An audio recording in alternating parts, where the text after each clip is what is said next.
Good morning, class 4. Today we will do chapter 5 as we have done some parts of chapter 5 in our previous class. So today we will continue from there. So all of you open your science book and open chapter 5, our body, food and digestion. So first of all of you take out your science book, which is Millennium Science Juniors 4, and the publication is Millennium Book Source Private Limited. Now open chapter 5, page number 43. So today we will start from food preservation, as we have done preparation of food, components of food in our previous class. So today we will start with the food preservation. Now, first of all, let me tell you that what is the word preserve mean? What does the word preserve mean? Preserve means to save for a future, okay, or for a long time, just to save anything. So, preserve means to save. Now, let's see this food preservation. Have you ever left a chapati in a casserole? You will see mold growing on it after a few days. Food kept outside for a long time gets spoiled and germs start growing in it. If we eat such food, we can fall sick. We can protect food items from getting spoiled by preserving them. The process of keeping the food in a way that saves its nutritive value for a long time is called preservation. Cooked or uncooked food can be preserved in different ways to be used later. Now, have you ever left a chapati in a casserole? If you did it, then what were the results? You might be seeing that there were some molds growing on it after some days. If you left a chapati for 2 to 3 days, you will see the molds growing on it. Now, food kept outside for a long time gets spoiled and germs start growing in it. It means that the food which we keep outside without any preservation method or anything, or without any precaution taking, so that if we are keeping that food for a long time, it doesn't get spoiled. If we don't do these measures, then what will happen? The germs will start growing on it and the food will be spoiled. Then if we eat such type of food, or you can say that if you eat that spoiled food, then what will happen? You will fall sick, or we will fall sick if we eat that spoiled or rotten food. Now, we can protect food items from getting spoiled by preserving them. The process of keeping the food in a way that saves its nutritive value for a long time is called preservation. Cooked or uncooked food can be preserved in different ways to be used later. This means that we can protect our food items from getting spoiled just by taking measures to preserve them, or just by preserving them. The process. Now let's see what is the meaning, or what is the definition of preservation. All of you underline the definition of a preservation. The process of keeping the food in a way that saves its nutritive value for a long time is called preservation. It means that preservation is a process of keeping the food items in such a way just to save the nutritive value, or just to save the nutritive value means the amount of vitamins, proteins, carbohydrates, fats present in that food for a long time. So this is called preservation. Now we can preserve the cooked and uncooked food in different ways, which we can use it later. Now let's see what are the ways Okay, now so turn to the page 44. Now let's see the methods of preservation. Some methods of preservation are freezing, boiling, salting, sweetening, dehydration and canning. Now let's see. Number 1, freezing. Food kept in a refrigerator remains fresh for some days. Germs do not grow easily in cool places. We preserve food items like milk, fruits, vegetables and cooked food by keeping them in the refrigerator. Now, what you have to do? You have to what does the freezing means? Freezing means to keep a food item in a cool place or in a refrigerator. Or when we freeze ice, what is the process of freezing? Conversion of water into a ice. So the conversion of water into ice is a process of freezing only. Okay. Now here we are talking about the freezing. It means that just to keep our food in a refrigerator so that our food can remain fresh for some days. Because why we keep food in refrigerators? Because the germs do not grow easily in cool places. Okay, because the germs do not grow easily in cool places. Now we preserve food items like milk, fruits, vegetables and cooked food. Yes, we keep fruits, vegetables, milk, cooked food in the refrigerator just to preserve our food. Now then the second is boiling. By this method we can preserve food for a short period of time. You must have seen your mother boiling milk. If she keeps it without boiling, the milk gets spoiled. Yes, by boiling method we can preserve a food item for a short period of time. Okay, as the germs grow easily in hot places. At hot places, that's why we prefer freezing. Okay. Now, have you seen your mother boiling a milk? Why does she boil the milk? Just to preserve a milk for a short period of time. Or if we does not boil it or just keep it as it is without boiling, what will happen? The milk will get spoiled. Okay. Then salting. We can add salt to preserve food items like in pickles or fish. Now, salting. In salting, what we have to do? We have to add salt. We have to take some amount of salt and add it into the food item.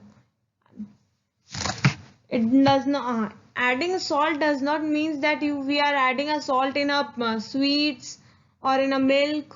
Okay, we have to add salt in pickles, fish,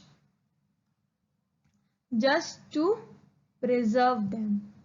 Okay, or just to prevent them from getting spoiled. Then sweetening.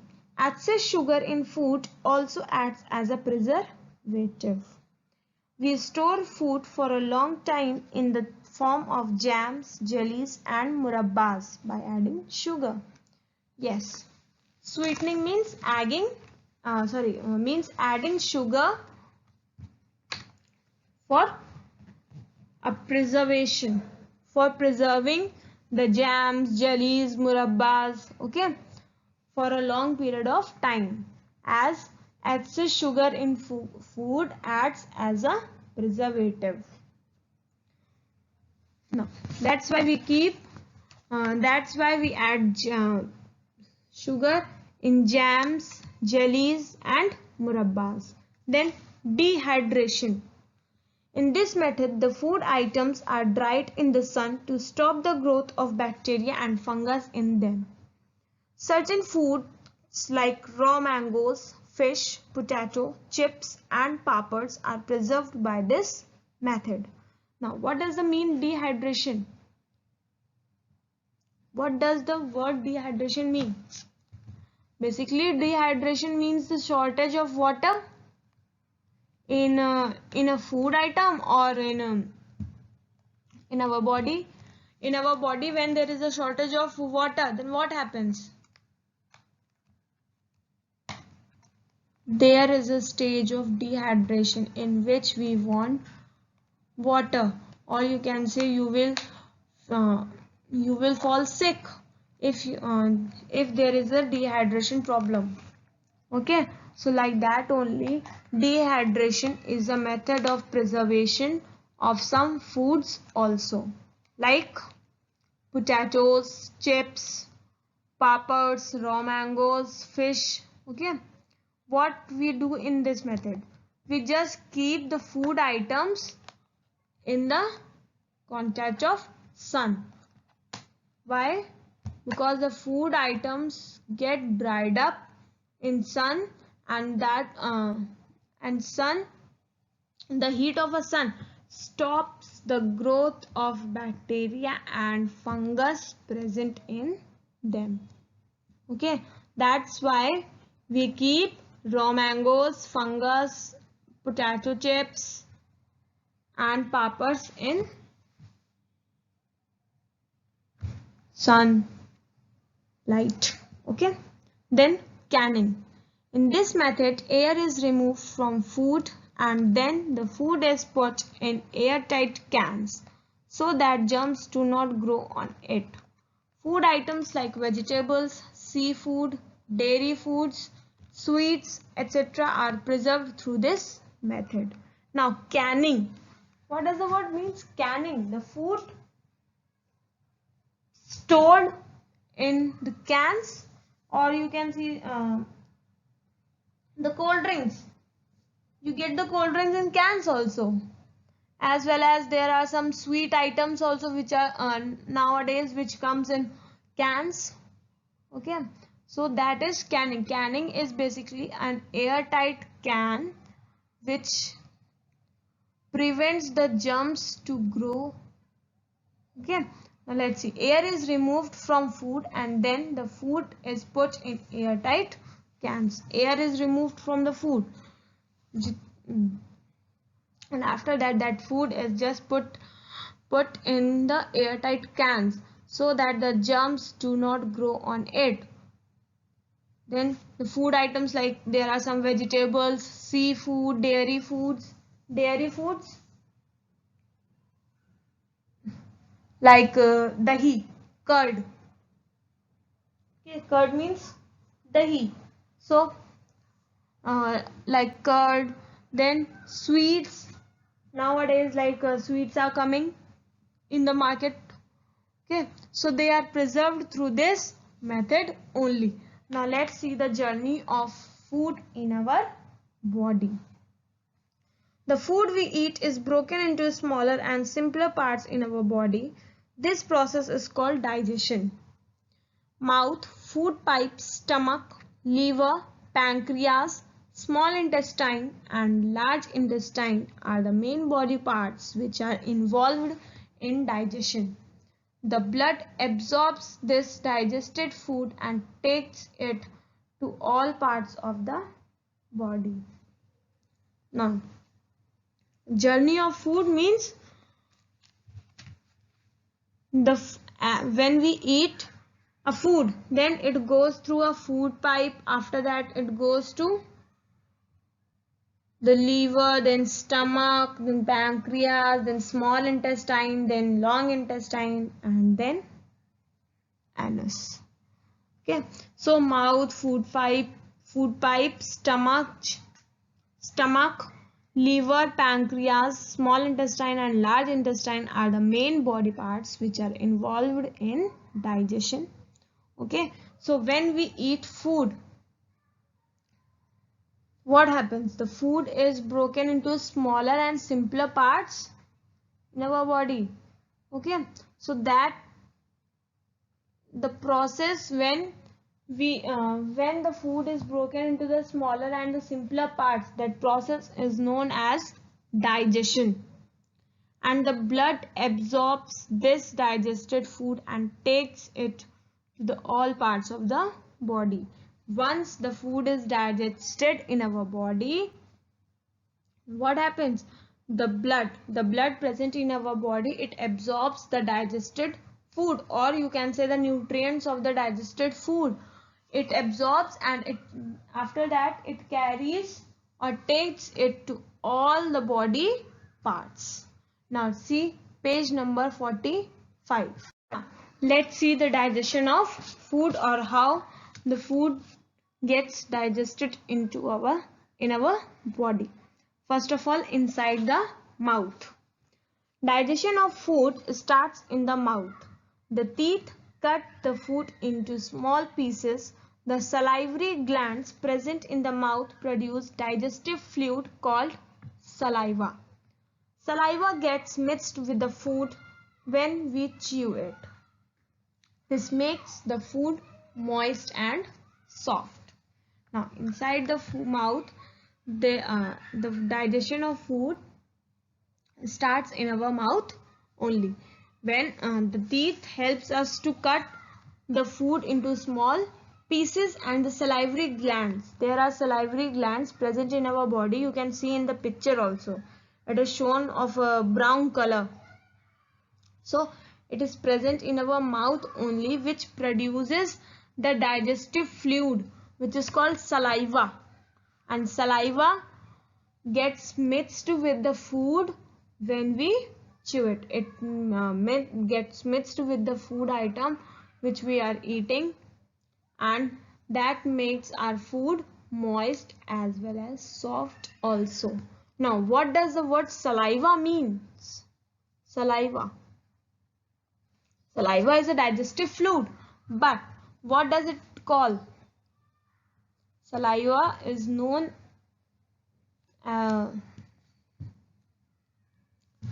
saliva is the when our mouth waters when we see a food. What is that? That is saliva, or the लार, उसको हम लोग कहते हैं हिंदी में लार. तो saliva is that. Okay. Now the insoluble starch in food changes into soluble sugar by action of saliva. Starch is tasteless, but sugar is sweet. Therefore, starchy food items like bread and rice taste sweet after we chew them, as saliva changes starch into sugar. Now, the insoluble starch which is present in our body, in our food, that changes into the soluble sugar. Okay, as there is a starch present in a food item, so that starch changes into the soluble sugar just by getting mixed it with saliva. Okay, as starch is tasteless, it does not have any taste, but the sugar is sweet. So when the starchy food items like bread or rice, we chew it, they get then what happens? The saliva which is present in our body, that changes starch into sugar, and when the saliva changes starch into sugar, what happens? Then we taste bread, rice in sweet. Okay, then we taste bread and rice as a sweet food, or it tastes us sweet. Now, inside the stomach, we swallow the food after it is broken into small pieces. The tongue pushes it down through a tube-like structure called the food pipe that connects the mouth to the stomach. The stomach is a hollow, muscular bag which churns the food into a fine paste. the walls of stomach release digestive juices. They mix well with the food and break down the proteins into similar form. Now, what happens in the stomach, or how our food gets digested in our stomach? We swallow the food items just after when it is broken into small pieces, okay, or after it is broken into small pieces, we swallow the food. And what does our tongue do? The tongue pushes it down, or it helps the food items to move downward through a tube-like structure which is called food pipe. You can see in the picture also that there is a tube-like structure, and that tube-like structure is known as food pipe, which is connected to our mouth only. Okay. Now that connects to the mouth. That connects the mouth to the stomach. And you can see in the picture also that the food pipe is connected to the stomach as well as mouth. Okay. Now after that,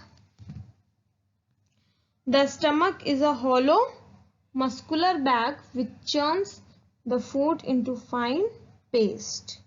Now जो हमारा stomach है, our stomach is hollow and it is a muscular bag. It is a bag which churns the food into a fine paste, which converts our food, the small pieces food, into a fine paste.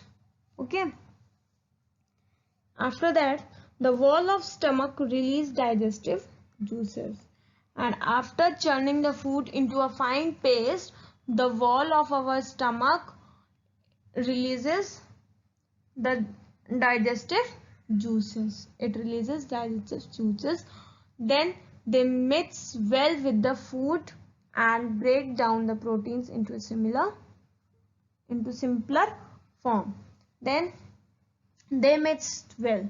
They mixed well mean the digestive juices which were released by the walls of stomach gets mixed with the food, and after mixing it breaks down the proteins into similar forms.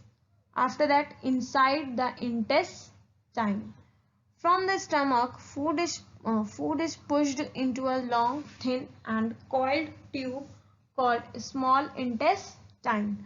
The inside walls of the small intestine produce a juice that mixes with the food and breaks it down further. Other digestive juices are poured in by the liver and the pancreas.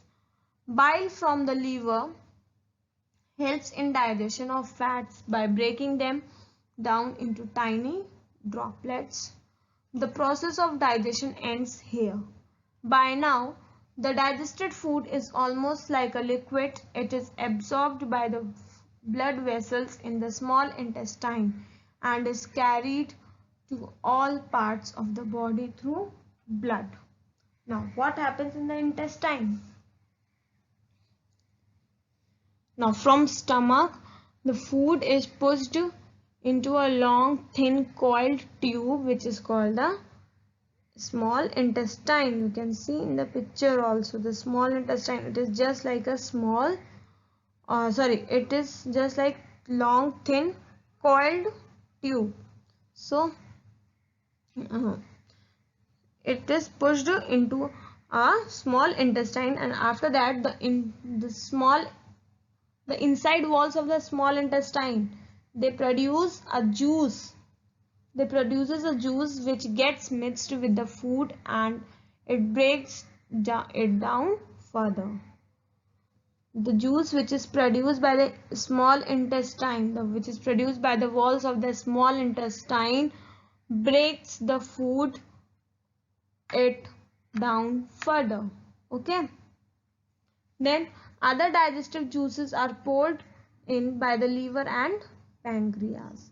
Now there are some other digestive juices which are poured in the liver as well as in the pancreas also. Then Bile from the liver helps in digestion of fats by breaking them down into tiny droplets. Bile from the liver helps. Bile from the liver means the liver helps in digestion of fats. The fats which are present in food item, it helps that fats to just by breaking down into tiny droplets. Okay, and the process of digestion ends here. The process of digestion ends here only when the liver helps digestion of fats just by breaking them down into tiny droplets. Okay, by now the digested food is almost like a liquid. Yes, the digested food is almost like a liquid only, and it is absorbed by the blood vessels in the small intestine